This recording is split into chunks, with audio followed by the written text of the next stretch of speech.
ഒട്ടേറെ വിഷയങ്ങൾ ഇന്ന് LDF യോഗത്തിൽ ചർച്ച ചെയ്തു. അതിൽ പ്രധാനമായിട്ടും മുന്നണിയിലെ കക്ഷികൾ ഏതൊക്കെ വിഷയങ്ങളിൽ ഏതൊക്കെ നിലപാടുകളോട് യോജിക്കുന്നു വിയോജിക്കുന്നു എന്ന് നമുക്ക് വളരെ വേഗം ഒന്ന് നോക്കി വരാം.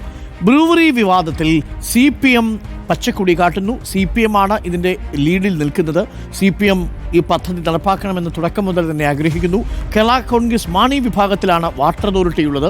വാട്ടർ അതോറിറ്റിയിൽ നിന്ന് വെള്ളം ഉപയോഗിച്ചാണ് ഒയാസിസ് ഈ മദ്യനിർമ്മാണ കമ്പനി തുടങ്ങുക. അപ്പോൾ വാട്ടർ അതോറിറ്റിയിൽ നിന്ന് പെർമിഷൻ വേണം. സ്വാഭാവികമായും കേരള കോൺഗ്രസ് മാണി വിഭാഗവും ഈ ഒയാസിസ് എന്ന കമ്പനിക്ക് ബ്രൂവറി തുടങ്ങുന്നതിന് അനുകൂലമായ നിലപാടാണ്. NCPയും ഈ വിഷയത്തിൽ അനുകൂല നിലപാട് അറിയിച്ചിട്ടുണ്ട്. എന്നാൽ CPIയും RJDയും റെഡ് സിഗ്നലാണ് കാണിച്ചിരിക്കുന്നത്. CPIയും RJDയും ആവശ്യപ്പെടുന്നത് കർഷകരെയും കുടിവെള്ള പ്രശ്നവും പരിഗണിച്ചുകൊണ്ട് മാത്രമേ ബ്രൂവറി തുടങ്ങാൻ സാധിക്കൂ. ആ ബ്രൂവറി തുടങ്ങുന്നതിന് മുൻപ് ഈ രണ്ട് ആശങ്കകളും പരിഹരിക്കണം. ഒന്ന്, കർഷകർക്ക് കൃഷി ആവശ്യത്തിനുള്ള വെള്ളവും കുടിവെള്ളവും ഈ പ്രദേശത്ത് ഉറപ്പാക്കി മാത്രമേ ബ്രൂവറി തുടങ്ങാവൂ എന്നതാണ് CPIയുടെയും RJDയുടെയും നിലപാട്. അത് CPM ഉത്തരവാദിത്വം ഇന്നത്തെ LDF യോഗത്തിലെടുത്തു എന്നാണ് മനസ്സിലാക്കുന്നത്. ഇനി മറ്റൊരു പ്രധാനപ്പെട്ട വിഷയമായി നമ്മൾ കണ്ടത് സ്വകാര്യ സർവകലാശാലയാണ്. സ്വകാര്യ സർവകലാശാല ബില്ല് 3-ാം തീയതി ഉന്നത വിദ്യാഭ്യാസ മന്ത്രി ടേബിൾ ചെയ്യുന്നു.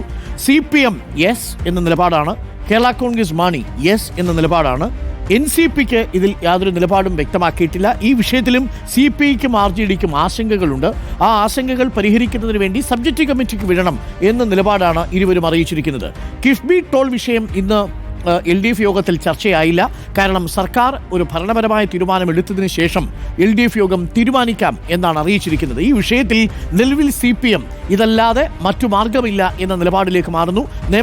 നേരത്തെ തോമസ് ഐസക്ക് കിഫ്ബി വഴിയുള്ള ടോളുകൾ ഉണ്ടാവില്ല, കിഫ്ബി വഴി നിർമ്മിക്കുന്ന റോഡുകളിൽ ടോൾ ഉണ്ടാവില്ല എന്ന നിലപാടാണ് എടുത്തതെങ്കിൽ കേന്ദ്ര സർക്കാർ തീരുമാനം മാറ്റി നമ്മളുടെ വായ്പാ പരിധിയിൽ കിഫ്ബിയുടെ വായ്പ കൂടി ഉൾപ്പെടുത്തിയ സാഹചര്യത്തിൽ ടോൾ അല്ലാതെ മറ്റു മാർഗമില്ല എന്ന നിലപാടിലാണ് CPIM. കേരള കോൺഗ്രസ് മാണിയും CPMനോടൊപ്പം അതേ നിലപാടിൽ തന്നെ ഉറച്ചു നിൽക്കുന്നു. എന്നാൽ CPIയും RJDയും ഈ തദ്ദേശ തെരഞ്ഞെടുപ്പ് വരുന്ന സാഹചര്യത്തിൽ കിഫ്ബി ടോളുകൾ വരുന്നത് തെരഞ്ഞെടുപ്പിനെ ബാധിക്കും എന്ന നിലപാടിലാണ് NCP. No comment so far. ഇതുവരെയും അക്കാര്യത്തിൽ അഭിപ്രായം തുറന്നു പറഞ്ഞിട്ടില്ല.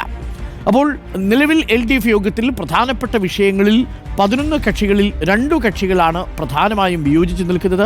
അതിലൊന്ന് CPIയും മറ്റൊന്ന് RJDയുമാണ്. എന്നാൽ ഈ എതിർപ്പുകളെ മറികടന്നും CPMന് തീരുമാനവുമായി മുന്നോട്ട് പോകാൻ സാധിച്ചിരിക്കുന്നുവെന്നാണ് LDF യോഗത്തിന് ശേഷം TP Ramakrishnan LDF convener brief ചെയ്തതിൽ നിന്നും നമ്മൾ മനസ്സിലാക്കുന്നതും. കാര്യങ്ങളൊക്കെ മറികടന്നിരിക്കുന്നു CPM.